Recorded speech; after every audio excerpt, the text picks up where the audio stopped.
नमस्कार, मैं नलिनी सिंह पालीवाल। पक्ष विपक्ष में आप सभी का स्वागत है। कांग्रेस के पूर्व अध्यक्ष राहुल गांधी ने असम के मुख्यमंत्री हेमंत बिस्वा शर्मा पर फिर जुबानी हमला बोला। उन्होंने असम के बारापेटा में भारत जोड़ो न्याय यात्रा के बीच दावा किया कि सीएम शर्मा देश के सबसे भ्रष्ट मुख्यमंत्री हैं और उन्हें केंद्रीय गृह मंत्री अमित शाह कंट्रोल करते हैं। उन्हीं के पास सीएम का कंट्रोल है। साथ ही कहा कि अगर असम से मुख्यमंत्री कुछ भी अमित शाह के खिलाफ बोलेंगे तो उन्हें पार्टी से निकाल फेंका जाएगा। उधर राहुल गांधी के नेतृत्व में चल रही कांग्रेस की भारत जोड़ो न्याय यात्रा के दौरान असम में हुए हंगामे को लेकर कांग्रेस अध्यक्ष मल्लिकार्जुन खड़गे ने केंद्रीय गृह मंत्री अमित शाह को पत्र लिखा है। इसमें उन्होंने यात्रा पर हमले के आरोप लगाए हैं और ऐसा करने वालों को पुलिस संरक्षण मिलने का भी दावा किया है। देखिए एक रिपोर्ट।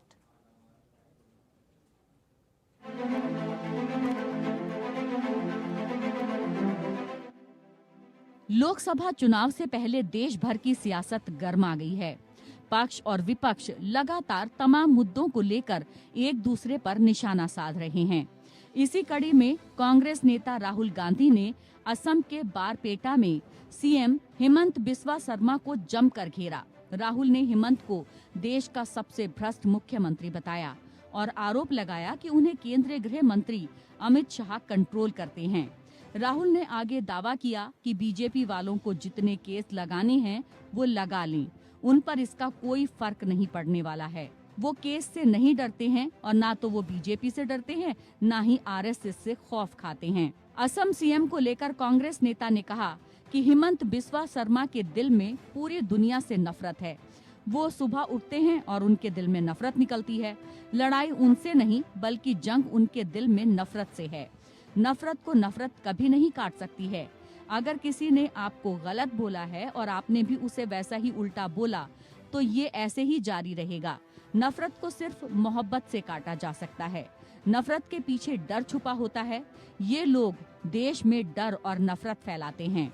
दरअसल कांग्रेस की भारत जोड़ो न्याय यात्रा को मंगलवार को गुवाहाटी जाने से रोका गया था। आरोप है कि कुछ कांग्रेस कार्यकर्ताओं ने पुलिस की बैरिकेडिंग को तोड़ दिया था, जिसके बाद मुख्यमंत्री हेमंत बिस्वा शर्मा के आदेश पर असम पुलिस ने राहुल गांधी पर सरकारी संपत्ति को नुकसान पहुंचाने और लोगों को भड़काने के आरोप में केस दर्ज किया। कांग्रेस के पूर्व अध्यक्ष की ओर से किए गए इस जुबानी हमले से पहले असम में राहुल और कांग्रेसियों की सुरक्षा के मसले पर मौजूदा कांग्रेस चीफ मल्लिकार्जुन खड़गे ने केंद्रीय गृह मंत्री अमित शाह को एक पत्र लिखा था। कांग्रेस अध्यक्ष ने पत्र में आरोप लगाया कि असम में भारत जोड़ो न्याय यात्रा को जरूरी सुरक्षा नहीं दी जा रही। बीजेपी के कार्यकर्ता यात्रा पर हमले कर रहे हैं और असम पुलिस ऐसा करने वालों को संरक्षण दे रही है।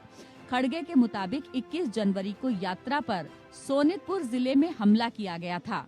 जो स्थानीय एसपी हैं, वे राज्य के सीएम हेमंत शर्मा के भाई हैं। उन्होंने हमला करने वाले बीजेपी कार्यकर्ताओं पर कोई कार्रवाई नहीं की।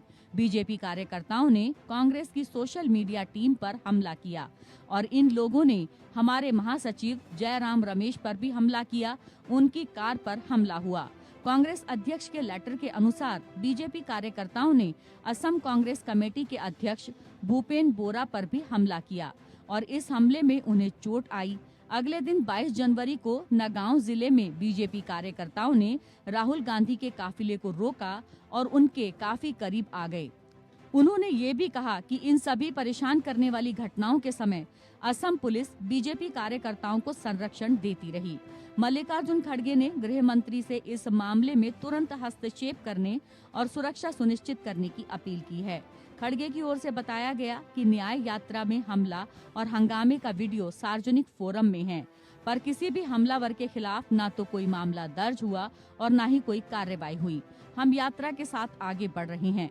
खड़गे ने अमित शाह से मामले में हस्तक्षेप करने को कहा ताकि असम के मुख्यमंत्री और पुलिस महानिदेशक ये सुनिश्चित करने का निर्देश दें कि आगे से ऐसे हमले न हों, ताकि राहुल गांधी या कांग्रेस के किसी अन्य सदस्य को चोट न लगे। Bureau report APM।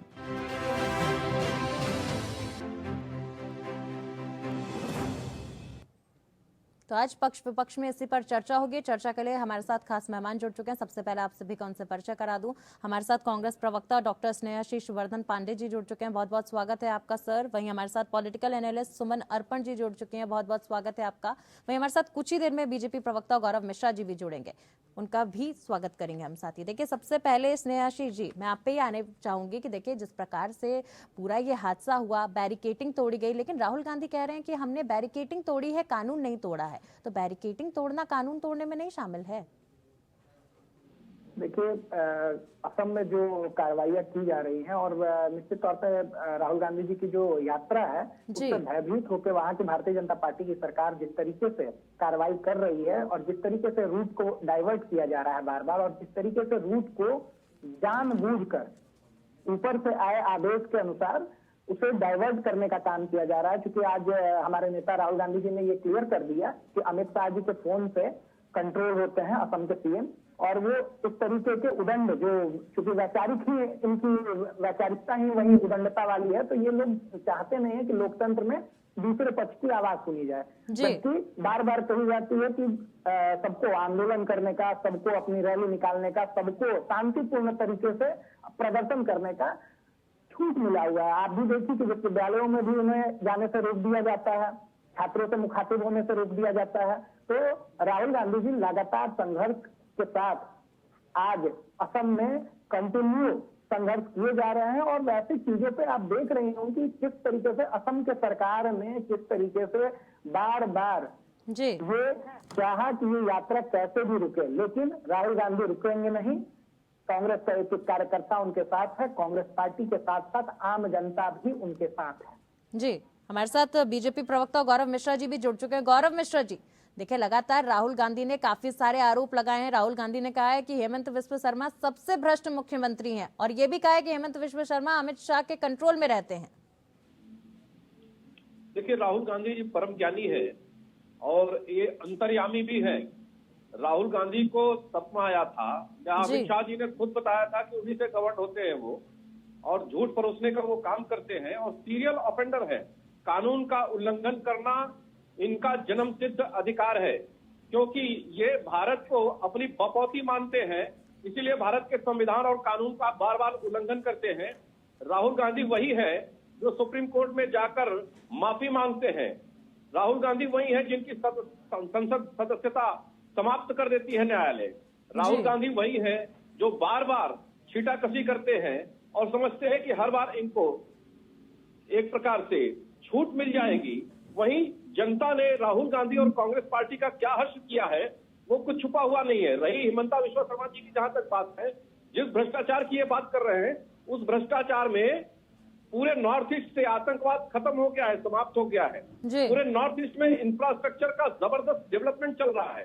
पूरे नॉर्थ ईस्ट में ये उन इंसर्जेंट ग्रुप, उग्रवादी गिरोह को, जिनको इन्होंने पनपा रखा था, जिनकी ये खेती कराते थे, जिस AK-47 से पूरा नॉर्थ ईस्ट दहलता था, जहां पर आम आदमी जाना नहीं चाहता था, जो कांग्रेस के कालखंड में एक दुधारू गाय की तरह इस्तेमाल किया जाता था और एक्सप्लॉयटेशन होता था, वो सारी चीजें खत्म हो गई है।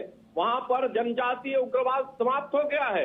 ये पीड़ा है, ये परेशानी है राहुल गांधी जी की, और राहुल गांधी जी अपने उन्हीं साथियों को टॉर्च लेकर घूम रहे हैं, खोज रहे हैं कि नॉर्थ ईस्ट में कहां छुपे हैं। इसलिए बब्बर शेरों को इशारा कर रहे हैं कि कानून का उल्लंघन करो, बैरिकेडिंग को तोड़ो, उखाड़ के फेंक दो, और उसके बाद विक्टिम कार्ड खेलो, रोने का, बड़ा बड़ा छाती फाड़ करके रोने का, अरे मेरे साथ तो ऐसा कर दिया, लोकतंत्र की हत्या कर दी, लोकतंत्र की हत्या कर दी। और हर कदम इनका कानून की हत्या कर रहा है, वो इनको नहीं दिखाई दे रहा है, लेकिन देश की जनता को दिखाई दे रहा है कि किस तरीके से राहुल गांधी मीडिया अटेंशन लेना चाहते हैं, क्योंकि इनको कोई पूछ नहीं रहा है। 10 दिन से चल रही थी यात्रा, इन्हें कोई पूछ नहीं रहा है, इसलिए ये इस तरह का वितंडा खड़ा करेंगे। माननीय मुख्यमंत्री जी ने पहले ही कहा था कि गुवाहाटी शहर में नहीं प्रवेश करने देंगे, आम जनजीवन ठप हो जाएगा, चिकित्सकीय सुविधा प्रभावित होगी, इसलिए उनको रूट दिया हुआ था और उसका उल्लंघन करते हुए इन्होंने पूरे गुवाहाटी को चौक करने का काम किया और तमाम ऐसे कार्य किए और उसका एविडेंस भी दिया, प्रमाण भी दिया। इसलिए इन लोगों को कानून के कटघरे में तो खड़ा होना ही पड़ेगा। जी गौरव जी, यहाँ पर आपने रूट की बात की है, रूट पर भी आएंगे और उस रास्ते पर भी आएंगे। बहरहाल हमारे साथ सुमन जी भी जुड़ी हुई है। सुमन जी, राहुल गांधी पर FIR दर्ज होने को आप कैसे देख रही हैं? देखिए नलिनी जी, कानून सभी के लिए समान है। संविधान में लॉ एंड ऑर्डर सभी के लिए इक्वल है। यदि आप कानून को तोड़ते हैं तो एफआईआर करना जायज है जी। अगर आपके बाशिंदे बैरिकेड को तोड़कर, रूल्स और रेगुलेशंस को तोड़कर शांति को भंग करते हैं। देखिए अभी शाहीन बाग में भी लोगों ने शांति को भंग करने की कोशिश की थी। तरीका और था कि वो लोग कुछ और थे। आप एक बड़ी पार्टी के अध्यक्ष, पूर्व अध्यक्ष रहे हैं और आपको लगता है कि आप माननीय सोनिया जी के बेटे हैं, तो क्या लॉ एंड ऑर्डर आपके हाथों का खिलौना है? देखिए 70 सालों तक आप लोगों ने देश पे राज किया और आप लोगों को इन सब चीजों की आदत पड़ गई है। आप लोगों को लगता है कि जनता आपकी गुलाम है, लेकिन लॉ एंड ऑर्डर मेंटेन करके चलना होता है। अगर आपको जो रूप दिया गया था, और सबसे बड़ी बात है कि अगर आप डिसिप्लिन को फॉलो करेंगे, रूल्स को फॉलो करेंगे, तो आपको कोई भी सारे प्रोटोकॉल आपके पास जो परमिशन है, कोई भी नलिनी जी आप किसी भी जुलूस के लिए भी निकलते हैं, कोई भी जनता, चाहे वो धार्मिक जुलूस हो या किसी भी चीज के लिए, देखो प्रदर्शन करना हमारा संवैधानिक अधिकार है, जुलूस करना हमारा संवैधानिक अधिकार है, लेकिन उससे पहले हम लोग वहाँ के जो एरिया होता है, एरिया के एसडीएम के पास, एरिया के डीएम्स के पास हम अपना पूरा का पूरा रोड मैप लेके जाते हैं कि हमारा जुलूस, हमारा कारवां यहाँ से निकलेगा और हम वहाँ पे लॉ एंड ऑर्डर को फॉलो करेंगे। अगर आप लॉ एंड ऑर्डर को फॉलो नहीं करोगे, आप पुलिस की बैरिकेड को तोड़ के, ठीक है, आप वैसे तो कह रहे हैं कि हम मोहब्बत की दुकान चला रहे हैं, ये मोहब्बत की दुकान है या नफरत की दुकान है, ये तो आप खुद ही देखिए। और कौन इस तरह की गतिविधियां करते हैं, लोगों को प्रवोक करने का काम कौन करता है? अगर आप बैरिकेडिंग नहीं करते तो शायद पुलिस को आपके ऊपर लाठीचार्ज करने की नौबत ही नहीं आती। क्यों आप प्रवोक करते हैं इस तरह से? देखिए नलिनी जी, मैं यहाँ पर ये कहना चाहूंगी कि गुनाहगारों की बस्ती में ईमान ना ढूंढो, यहाँ हर शख्स कातिल है, इनमें ईमान ना ढूंढो। जी, मतलब ये लोग खुद ही गलतियां करते हैं, खुद ही गुनाह करते हैं और उसके बाद एक विक्टिम कार्ड प्ले करते हैं कि हाँ हमसे बड़ा तो कोई विक्टिम है ही नहीं, हमारे साथ अन्याय हो रहा है। लेकिन आप ये देखिए आज कांग्रेस का अस्तित्व तो कहाँ चला गया? 70 सालों तक इन्होंने जो जनता के साथ किया, आज जनता इनको आईना दिखा रही है, वही चीजें आपके सामने मुड़कर आ रही हैं। अतीत आपके सामने चिल्ला कर करा। अभी भी आप अगर नहीं सुधरेंगे, आपको जनता के बीच में अपनी जगह बनानी है। खुद ही देखिए ममता बनर्जी ने भी आज अपने हाथ पीछे, इंडिया गठबंधन से अपने हाथ पीछे कर लिए। क्यों? अब आज कांग्रेस कहाँ स्टैंड कर रही है? अपने कारणों की वजह से, अपनी इन्हीं हरकतों की वजह से आज कांग्रेस कहाँ, खुद जो लोग आज जो लोकतंत्र की बात करते हैं, दुनिया की सबसे बड़ी तानाशाह पार्टी, तो किसी जमाने में इंदिरा गांधी से बड़ा तानाशाह तो संसार में कोई हुआ ही नहीं है। जी चलिए सुमन जी, इसी पर बात करेंगे आगे। बहरहाल आप गौरव जी, देखिए आपसे ही मेरा ये सवाल है कि राहुल गांधी कहते नजर आए कि ना तो मैं बीजेपी से डरता हूं, ना आरएसएस से डरता हूं, जितने केस दर्ज कराने आप दर्ज करा लीजिए। साथ ही में उन्होंने आरोप भी लगाया आप लोगों पे, कहा कि आप लोग एक प्रदेश, एक भाषा, एक धर्म को पहले टारगेट करते हैं और फिर आपस में लड़वाने का काम करते हैं लोगों को। देखिए पूरे देश की जनता अब गुमराह नहीं हो सकती, और विशेष रूप से प्रधानमंत्री जी ने 22 जनवरी को बहुत साफ कहा था, काल चक्र का पहिया घूम चुका है और नए युग की शुरुआत है और नए युग में हम प्रवेश कर गए हैं। कांग्रेस पार्टी ने जिस प्रकार से भारत में राजनीति की, उत्तर की सूचनाओं को दक्षिण से बचा के रखा, दक्षिण को उत्तर से, पूर्व को पश्चिम से, और हर जगह गुमराह करने का काम किया और बांटने का काम किया, तोड़ने का काम किया। 80% में वोट डालो और 20% को पकड़ के रखो और उनको गुर्बत में रखो, उनको कभी सतह से ऊपर मत आने दो, उनको मूलभूत आवश्यकताओं की पूर्ति मत होने दो। इस प्रकार की विध्वंसकारी राजनीति की पर्याय है कांग्रेस पार्टी, इसलिए वो विपक्ष का नेता भी बनाने में आज की तिथि में वो सक्षम नहीं है। ऐसी अवस्था में कांग्रेस पार्टी को देश की जनता ने लाया है और निश्चित रूप से भारतीय जनता पार्टी का उसमें संघर्ष है और सत्यता है, नीति भी है और साफ नीयत भी है, वो दिखाई देती है। वहीं कांग्रेस पार्टी इस प्रकार के झूठे वितंडे से वो सोचती है कि अटेंशन जनता का ले लेगी तो जनता उनको फिर दंड देने के लिए तैयार। जिस प्रकार लेकिन गौरव जी महज यात्रा ही तो निकालना चाह रहे थे, क्यों नहीं निकालनी दी आप लोगों ने यात्रा? मोहब्बत की दुकान खोलने निकले थे राहुल गांधी। देखिए अभी इन्होंने भारत जोड़ो यात्रा निकाली थी ना कुछ दिन पहले, बहुत लंबा समय नहीं हुआ, तो कौन इनको बाधा डाला? जनता ने उसका पैगाम दे दिया, जनता ने उसका जवाब दे दिया, उठा करके हटा दिया राजस्थान और छत्तीसगढ़ से, मध्य प्रदेश में भी इनको आने नहीं दिया। तो जनता ने इनको जवाब दिया है। भारतीय जनता पार्टी कौन होती है इनको रोकने वाली? नहीं तो मैं वही तो कह रही हूँ, अगर जाना चाह रहे थे शहर के बीच से तो जाने देते। आप लोग क्यों डरे हुए हैं? आप लोग नहीं चाह रहे हैं क्या कि राहुल गांधी की यात्रा शहर के बीच से निकले, ज्यादा से ज्यादा लोग जुड़े उससे? देखिए, आपको ध्यान नहीं होगा, माननीय मुख्यमंत्री जी ने इनकी यात्रा से पहले ही ये घोषणा की थी कि उनको सेफ रूट दिया गया है और शहर के बीचों बीच से अगर वो जाना चाहेंगे तो एक तो ट्रैफिक बहुत ऐसे ही बहुत ज्यादा होती है और तमाम अस्पताल है, तमाम शिक्षण केंद्र है। लेकिन गौरव जी, कुछ ही समय पहले जेपी नड्डा जी ने उसी रूट से अपनी यात्रा निकाली थी, जिस रूट से अभी राहुल गांधी यात्रा निकालना चाह रहे थे। उनको अनुमति आप लोगों ने दे दी, लेकिन राहुल गांधी को नहीं दी। क्या तब ट्रैफिक की सुविधाओं पे असर नहीं पड़ा था? तो देखिए, भारतीय जनता पार्टी के तो कुछ नेता राम जन्मभूमि और भगवान राम के प्राण प्रतिष्ठा में भी गए थे और निमंत्रण उनको भी मिला था, तो इनको भी चल जाना चाहिए था जी, वहाँ बिल्कुल जाना चाहिए था। क्यों नहीं गए? ये किस कारण से नहीं गए, उसका क्या स्पष्टीकरण देंगे? गौरव जी, सवाल से भटक गए आप। दूसरी यात्रा से कंपेयर नहीं किया जा सकता। जी, दूसरी सबसे महत्वपूर्ण बात यह है कि इनकी मंशा साफ है, इनकी नीयत बहुत साफ है कि इनको वहां पे किसी न किसी प्रकार का लॉ एंड ऑर्डर का इशू खड़ा करना है, कोई न कोई ऐसा हिंसात्मक कार्यवाही करना है जिससे कि मीडिया का अटेंशन मिले और तमाम जो लिबरल कबाल लोग हैं वो राहुल गांधी के पक्ष में गुणगान, राहुल गांधी चालीसा पढ़ना शुरू कर दी। तो वो चीज होना नहीं है, वो चीज जनता ने अपने चित्त से उतार दिया है इनको, और इस तरह के नेगेटिव नकारात्मक अप्रोच से और ये बेनकाब हो रहे हैं। चलिए स्नेहाशीष जी पर इसी बात पर हम जो है प्रतिक्रिया ले लेते हैं। भ्रष्टाचार की जहां तक बात है जी, तो जिस मुख्यमंत्री को ये कह रहे हैं सबसे ज्यादा भ्रष्टाचारी, तो भ्रष्टाचार में बेल पर तो ये छूटे हुए हैं, इनका पूरा परिवार छूटा हुआ है।